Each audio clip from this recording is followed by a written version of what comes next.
Welcome back, ladies and gentlemen. All right, listen, I'm just gonna get right into it. Last night, it's late. I'm trying to sleep. I'm tossing and turning in my bed, and I can't stop thinking about the Houston Rockets.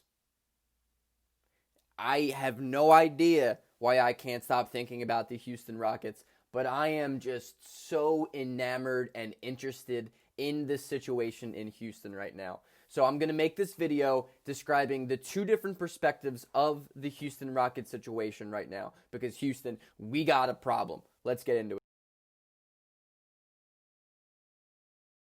My first perspective here is going to be as a Houston Rockets fan. I am not a Houston Rockets fan, but I will put my Houston Rockets shoes on right now and see it from a Houston perspective. Personally, as a Rockets fan, as a made-up Houston Rockets fan right now, I think it would be smart and only smart to get rid of and rebuild the entire team right now. I don't think there's any chance of running it back, and I don't think that I'm the only one that thinks that. Personally, if you can find a way to get rid of Westbrook, then you need to get rid of Harden, and you need to get rid of Covington, and you need to get rid of Eric Gordon, because granted, don't get me wrong, the Houston Rockets weren't great last year, but they are a good team. They are a good team. I think they're worse without Chris Paul, with Russell Westbrook. I think that's something that everyone can agree on. But I think if you can find a way to get Westbrook to New York for regardless of what you can get back, you do it, right? And if you can get rid of Covington, I think you can get rid of Covington for a first rounder, right? I think he is a really valuable player. As a Sixers fan, I like Robert Covington. I'm a big Rocco guy. I watched him hit a game-winning buzzer beater against the Trailblazers in person in the second row of the first level. It was freaking crazy, dude. And I like Rocco. I think Eric Gordon, too, is a good ball player. He can shoot the ball. He can shoot the lights out from deep and can produce really good, bench minutes. PJ Tucker, you could probably find something for him. But what I'm saying is, basically, you need to rebuild. There's no reason to stay in this wasteland of mediocrity. As a Sixers fan, it sucks. It's not worth it. And if you have an ability to rebuild, you do it.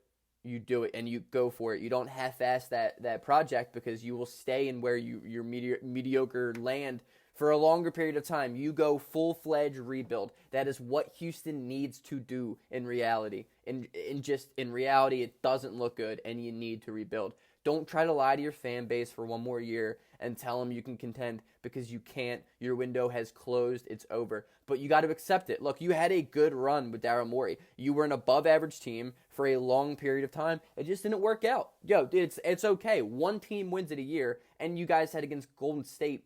You were the Golden State's best matchup in the West for 4 years. It's all right. But my thing with James Harden is his trade value will never be as good as it is right now. And you can get so much in return.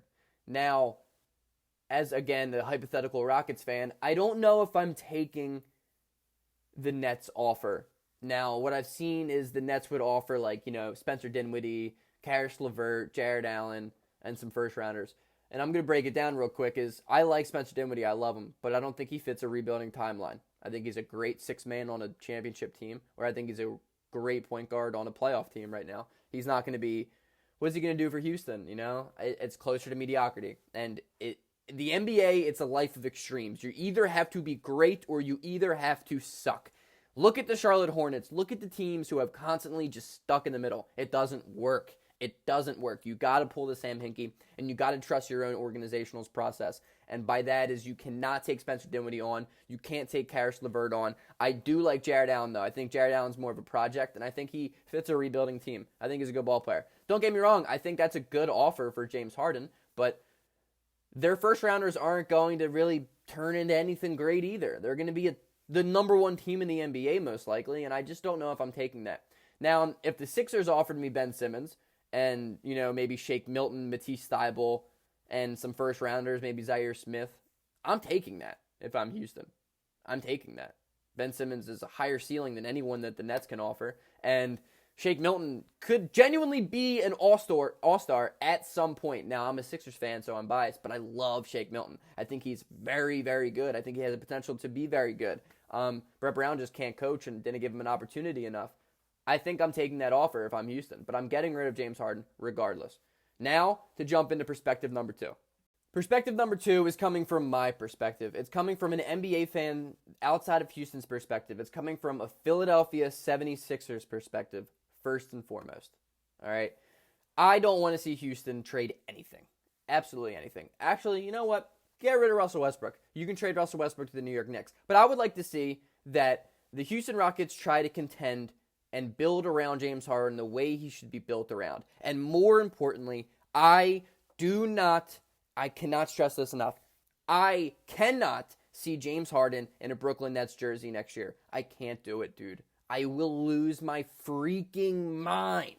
As a Sixers fan, I don't want to see KD, Kyrie, and Harden 4 times a year in the same division. We have hard enough as is with Boston and Toronto. I don't want to start worrying about 3 Hall of Famers on the same team. And as an NBA fan, man, I love parity. I love 2 superstars on a team, build around them with complementary pieces. The Lakers, the Clippers, the Sixers, the Nuggets, every team that's good right now has that. And I don't want to see a team have 3 because it turns into the Golden State Warriors era of dominance, and that's boring. It has no randomness. I want randomness. I want Game 7s. I want 3-1 comebacks. I want competitive basketball, and 3 Hall of Famers on the same team doesn't bring that. And I don't think I'm crazy for saying that. I don't want to see Harden team up with KD and Kyrie. That's not even because I despise KD and Kyrie. Like, KD is my least favorite basketball player of all time. Like, there will never be a player who comes anywhere relatively close to my hatred for him. And I don't like to use the word hate, but KD is the worst. And do I think he's going to come back level of he was in OKC or Golden State? No, but I think he's going to be an all-star. I think he's going to be a top 10 player in the NBA, obviously. And I think Kyrie's good, but I don't want to see Harden, a top 5 player in the league, maybe, go play with those 2. And I'm not crazy for saying that. I don't want that. I don't want that from a Sixers perspective because then we're probably screwed. And I don't want that from an NBA perspective because I like the way things are right now. I don't want, 3-headed monsters all of a sudden again. And I would like to see the Rockets just pretend like they have some chance to contend and hold on to Harden until he's out of his prime. And then be my guest. Get rid of him, do whatever you want to do. But my thing is, man, I want randomness back in the NBA. I want competitiveness, and we have it right now.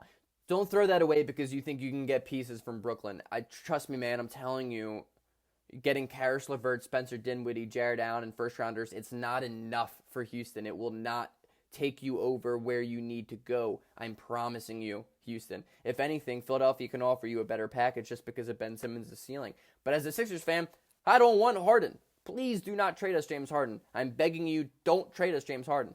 But regardless, man, I'm excited for noon. Because, we're going to start getting into the trade deadline or the trade period, whatever it's called. And I'm excited because I think this all season is going to be insane. I think it's going to be, there's no chance it's not insane. We have we have free agency and the draft and trading this week. So, it's going to be awesome.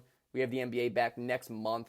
Players are going to be tired. Embiid's going to be 150 pounds overweight. So, I'm looking forward to it. And like and subscribe, let's go crazy.